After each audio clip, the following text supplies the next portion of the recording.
Hello student, इससे पहले lecture में मोल कंसेप्ट का जो प्रीवियस लेक्चर है उसमें हमने मैटर के बारे में पढ़ा है। मैटर का क्लासिफिकेशन भी देखा है हमने। मैटर का जो क्लासिफिकेशन है, दो तरह का classification based on physical classification and the chemical classification. Physical classification के ऊपर से हमने स्टेट ऑफ मैटर बताया, solid state, liquid state and the gaseous state. Then the chemical classification के ऊपर बेस पे हमने बताया कि एक होते हैं प्योर सब्सटेंसेस और एक होते हैं मिक्सचर। तो प्योर सब्सटेंस में हमने देखा है एक होते हैं एलिमेंट और दूसरे होते हैं कंपाउंड। और एलिमेंट हमने बताया कि जो एलिमेंट्स है वो दो या दो से ज्यादा डिफरेंट सब्सटेंस में ब्रेक नहीं होते, प्योर होते हैं, उन्हें क्या बोला जाता है, एलिमेंट। जैसे कि पीरियोडिक टेबल में हाइड्रोजन है, हीलियम है, लिथियम है, आयरन है, these are the pure elements. और उसी तरीके से जो कंपाउंड्स होते हैं वो दो से ज्यादा एलिमेंट से मिलके बनते हैं, उन्हें बोला जाता है कंपाउंड। और कंपाउंड का अगर हम ब्रेक डाउन करेंगे तो वो दो से ज्यादा डिफरेंट एलिमेंट से बने हुए होते हैं, तो वो दो से ज्यादा डिफरेंट एलिमेंट में ही क्या होंगे, टूटेंगे। उसके बाद में कंपाउंड्स में जैसे कि फॉर एग्जांपल Na2CO3 है, बेकिंग सोडा है और वॉशिंग सोडा है, CaCO3, MgCO3, वाटर है, SiO2, हमने एग्जांपल देख चुके हैं। सारे के सारे क्या है, कंपाउंड्स है। देन मिक्सचर्स आते हैं। हमने मिक्सचर्स भी देखा है कि दो कंपोनेंट का जो होता है, कम से कम दो कंपोनेंट का क्या बनेगा, मिक्सचर बनेगा। तो दो तक तीन कंपोनेंट का भी हो सकता है, बिल्कुल हो सकता है, लेकिन मिनिमम दो कंपोनेंट रिक्वायर्ड होंगे मिक्सचर बनाने के लिए। और उसी तरीके से हमने देखा है कि दो तरह के मिक्सचर्स होते हैं, एक होता है होमोजीनियस मिक्सचर और एक होता है हेट्रोजीनियस मिक्सचर। होमो का मतलब सेम होता है, जिसमें हमको एक ही लेयर दिखाई देंगी, सिंगल फेज दिखाई देंगी, उसे बोला जाएगा होमोजीनियस मिक्सचर। जैसे कि salt in water, sugar in water. Actually component दो है, एक वाटर है और एक शुगर है, लेकिन शुगर पूरी तरीके से वाटर में क्या हो जाएगी, डिसॉल्व हो जाएगी, तो हमको मिलेगा एक होमोजीनियस मिक्सचर। और होमोजीनियस मिक्सचर को सॉल्यूशन भी बोला जाता है, ठीक है। नेक्स्ट है, हमने देखा है हेट्रोजीनियस मिक्सचर। हेट्रोजीनियस मिक्सचर में क्या होगा, कम से कम दो कंपोनेंट होंगे ही होंगे और उसमें एक से ज्यादा फेजेस होगी। जैसे कि सॉल्ट इन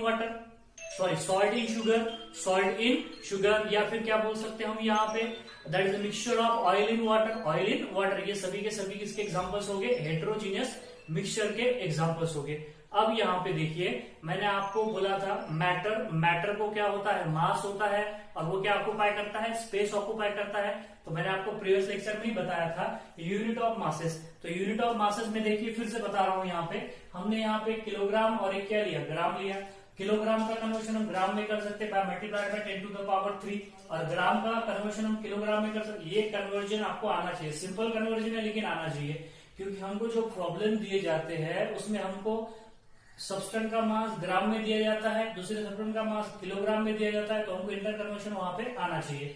तो मैंने आपको बता चुका हूं यहाँ पे कि यहाँ जैसे कि for example 1 kilogram is equal to क्या हो जाएगा, 1 into 10 to the power 3 gram is equal to क्या हो जाएगा, दैट इज द 1000 ग्राम। ये हो चुका है। उसी तरीके से अगर मैं लिखूं यहाँ पे 1 ग्राम, हाउ मेनी ग्राम, 1 ग्राम is equal to 1 into 10 to the power -3 kilogram is equal to क्या होगा, 0.01 किलोग्राम। इस तरीके से हो जाएगा। ये यूनिट कन्वर्शन हमारा हो चुका था।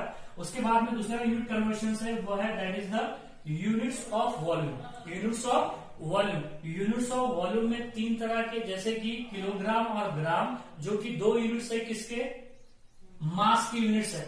उसी तरीके से वॉल्यूम के भी यहाँ पे हमने तीन यूनिट्स निकाले हैं। पहला होता है which is called as the metre cube, दूसरा होता है which is called as the decimetre cube, also called as the litre भी बोल सकते हैं हम यहाँ पे।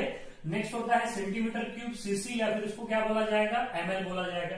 सिंपल इंटर कन्वर्शन है। यहाँ पे देखिए, यहाँ पे यूनिट्स ऑफ वॉल्यूम तीन यूनिट्स लिखे हैं। पहला है मीटर क्यूब, दूसरा है डेसीमीटर क्यूब या फिर लीटर बोलेंगे हम, सेंटीमीटर क्यूब, सीसी, और क्या हो जाएगा, ml हो जाएगा। अगर मुझे मीटर क्यूब का कन्वर्जन किसमें करना है, डेसीमीटर क्यूब में करना है, तो यहाँ पे सिंपल सी बात है, by multiplied by 10 to the power 3, by multiplied by 10 to the power 3। Decimetre cube का कन्वर्शन अगर मुझे किसमें करना है, सेंटीमीटर क्यूब में करना है, तो सीधा सीधा कर लो, by multiplied by 10 to the power 3। जैसे कि फॉर एग्जांपल मैं आपको बताऊंगा, एक ही कन्वर्शन में बता के चलूंगा यहाँ पे।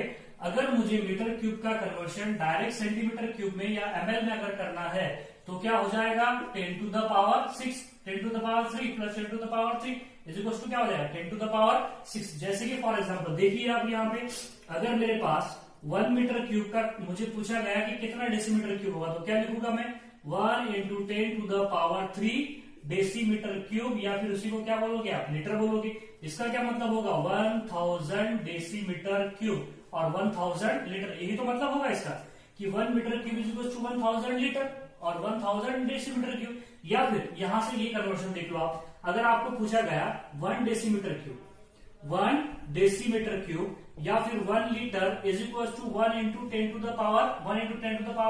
10⁻3, क्या लिखोगे आप, सेंटीमीटर क्यूब, या फिर क्या बोलोगे आप उसको ml।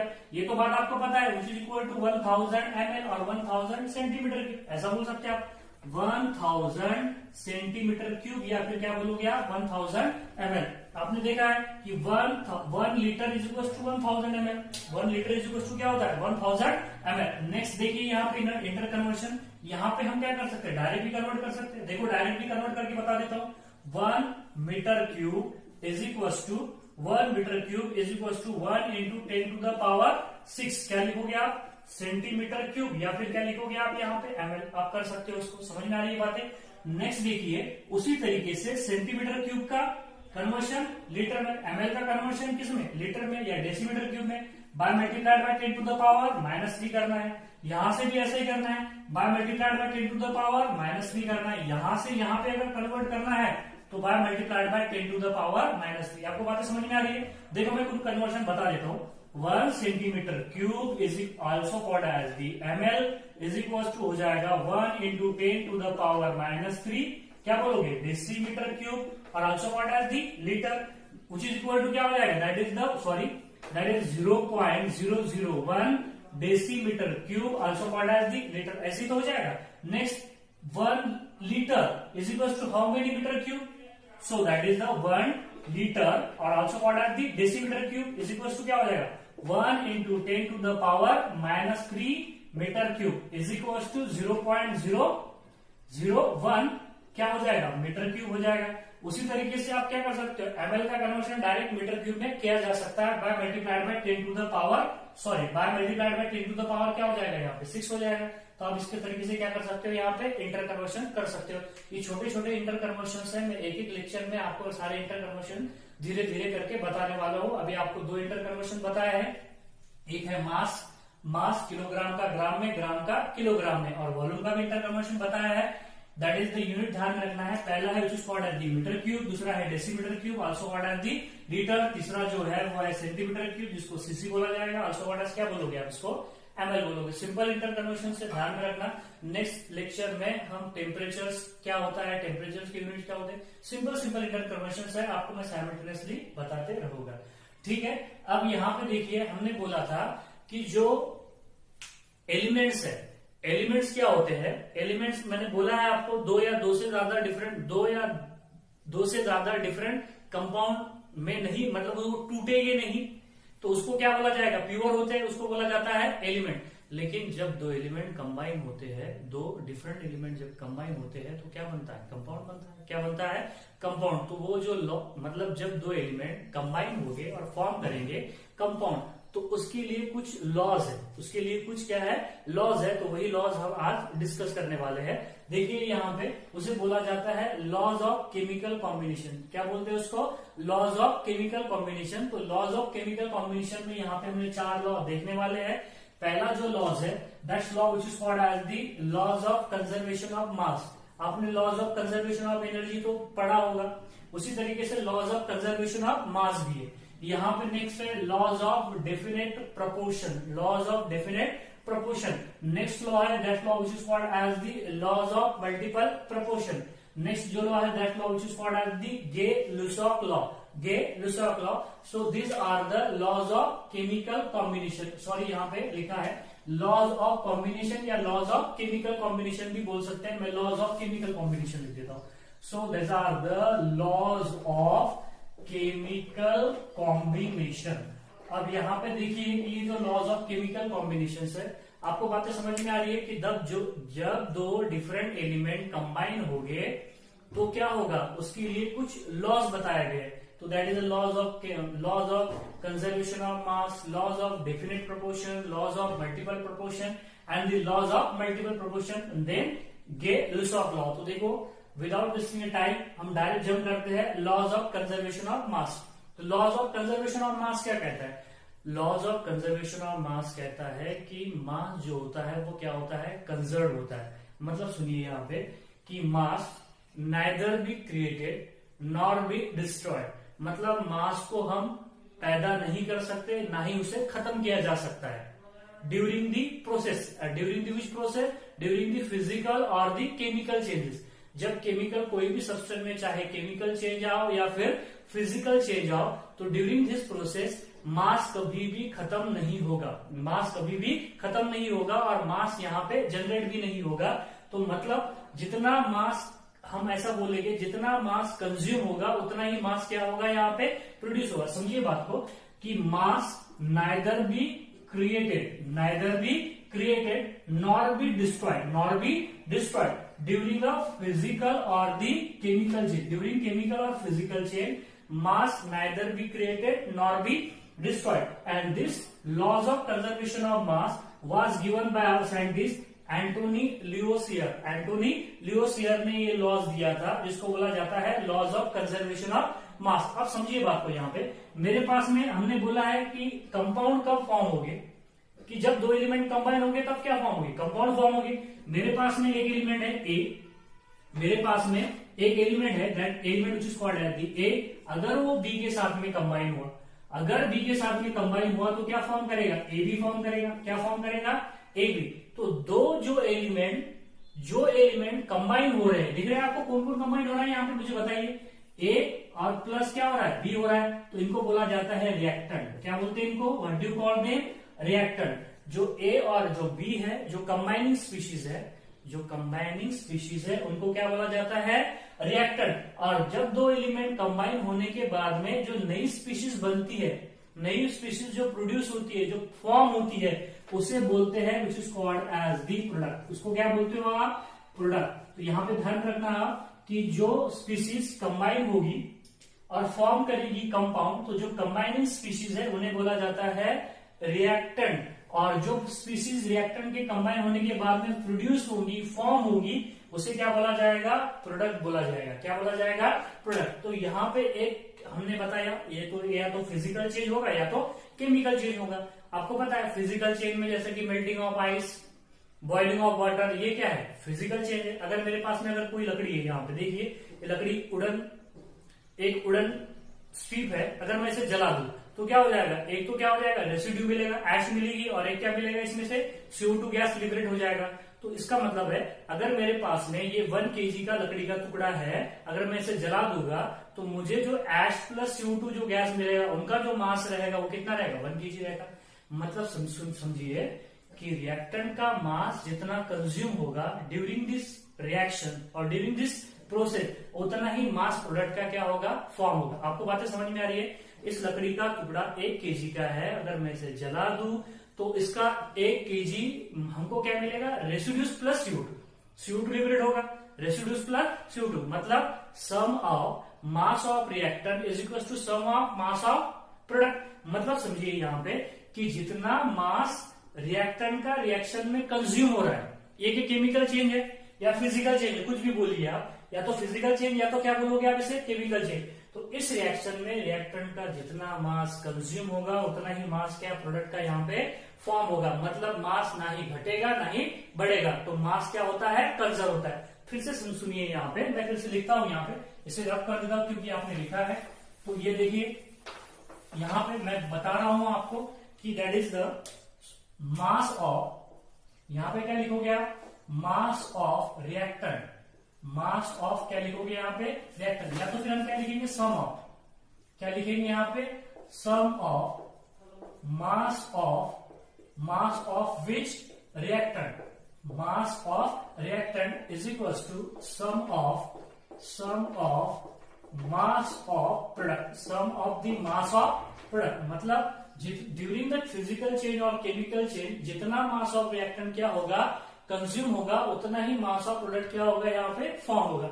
एग्जाम्पल के जरिए समझते हैं। यहाँ पे देखिए एग्जाम्पल के जरिए कैसे समझेंगे हम? यहाँ पे मान के चलो मेरे पास में यहाँ पे कार्बन है और क्या है? ऑक्सीजन है। कार्बन और oxygen, carbon plus O2 react हो रहे हैं टू फॉर्म कर रहे हैं यहाँ पे CO2। कौन सा चेंज है? केमिकल चेंज है, क्योंकि नई स्पीशीज फॉर्म हो रही है ना, नई स्पीशीज जो फॉर्म हो रही है उसे क्या बोलोगे आप? केमिकल चेंज बोलोगे। अब यहाँ पे देखिए, अगर मान के चलो मेरे पास में कार्बन है और क्या है? ऑक्सीजन है और क्या है यहाँ पे? CO2 है। तो आपको पता है कार्बन का वेट मान लिया मैंने यहाँ पे कितने ग्राम ले लिया? 12 ग्राम। कितना ले लिया? 12 ग्राम। और ऑक्सीजन का कितना वेट लिया है यहाँ पे? देखो मास कितना लिया है यहाँ पे? दैट इज 32 ग्राम। कितना लिया? 32 ग्राम। तो अगर मैं दोनों का मास अगर जोड़ दूं, दोनों का मास जोड़ दूं, तो दोनों का मास कितना हो जाएगा? बोलिए 44 ग्राम। कितना हो जाएगा? 44 ग्राम। अब देखिए कार्बन जब ऑक्सीजन के साथ में रिएक्ट होगा तो फॉर्म करेगा CO2। यहाँ पे कार्बन का मास मैंने 12 ग्राम लिया, ऑक्सीजन का मास कितना लिया? 32 ग्राम। तो यहाँ पे प्रोड्यूस हुआ CO2, कार्बन डाइऑक्साइड। अब यहाँ पे देखिए कार्बन का 12 और ऑक्सीजन का 32, मतलब यहाँ पे कितना ग्राम ऑफ CO2 प्रोड्यूस होगा? That is 44 gram of CO2 produce हुआ। तो आपको बातें समझ में आ रही है यहाँ पे कि देखिए जितने रिएक्टर का मास यहाँ पे क्या हुआ? कंज्यूम हुआ ड्यूरिंग दिस रिएक्शन, उतना ही मास प्रोडक्ट का क्या हुआ? फॉर्म हुआ। यही तो लॉ है, that law which is called as the laws of conservation of mass, जो कि किसने दिया था? एंटोनी लियोसायर ने दिया था। समझ में आ रही है बातें? और देखो और कुछ एग्जांपल हम यहाँ पे कराएंगे, आपको बेटर क्लियरिटी आने वाली है। ठीक है, आप उसका स्क्रीनशॉट ले लीजिए।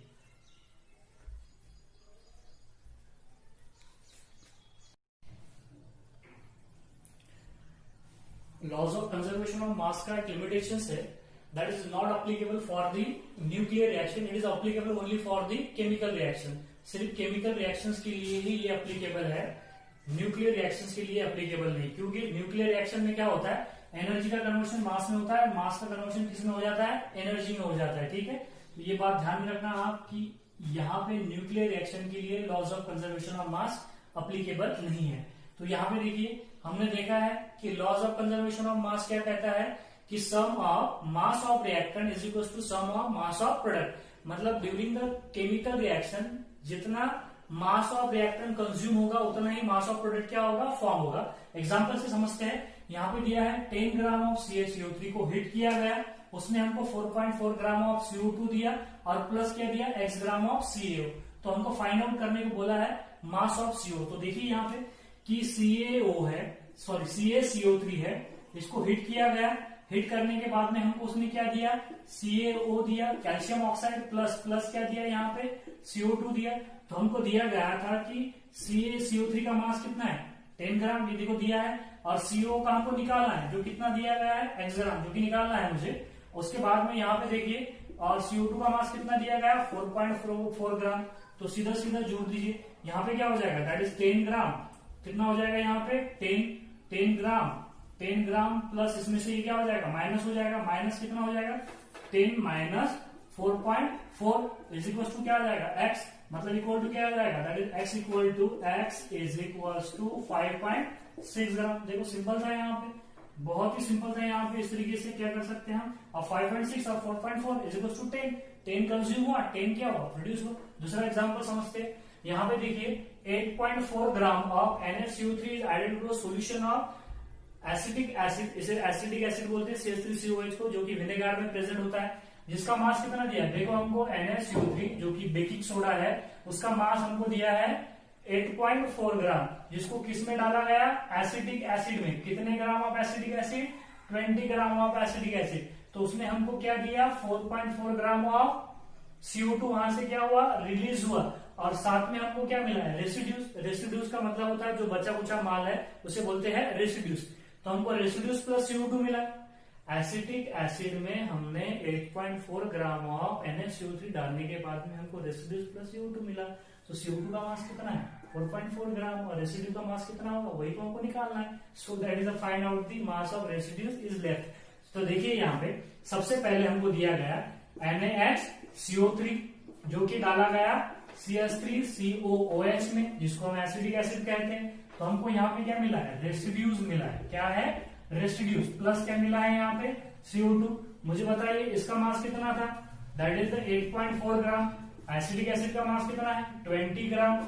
और रेसिड्यूज का मास तो हमें क्या करना है? निकालना है, फाइंड आउट करना है। CO2 का मास कितना है? 4.4 ग्राम। देखिए यहाँ पे क्या कर दीजिए, इसमें इसको जुड़ा दो तो कितना हो जाएगा? 28.4 इज इक्वल टू क्या हो जाएगा? x प्लस क्या हो जाएगा 4.4 ग्राम। तो क्या करोगे, इसको माइनस कर दोगे यहाँ पे, तो हो जाएगा माइनस 4.4 इज इक्वल टू क्या हो जाएगा x, मतलब कितना हो जाएगा बोलिए, that is the 24 gram. x is equal to कितना हो जाएगा, x is equal to 24 gram. इस तरीके से देखो कितने आसानी से हम मास ऑफ रेसिड्यूज को निकाल सकते हैं। तो आपको दिख रहा है कि जितना mass during chemical reaction consume हो रहा है, उतना ही mass of product during chemical reaction क्या हो रहा है, फॉर्म हो रहा है। So this are the laws of conservation of mass. इसके बाद में नेक्स्ट लेक्चर में हम देखेंगे that is the laws of definite proportion, laws of multiple proportion and the laws of, sorry, that is the Gay Lussac law.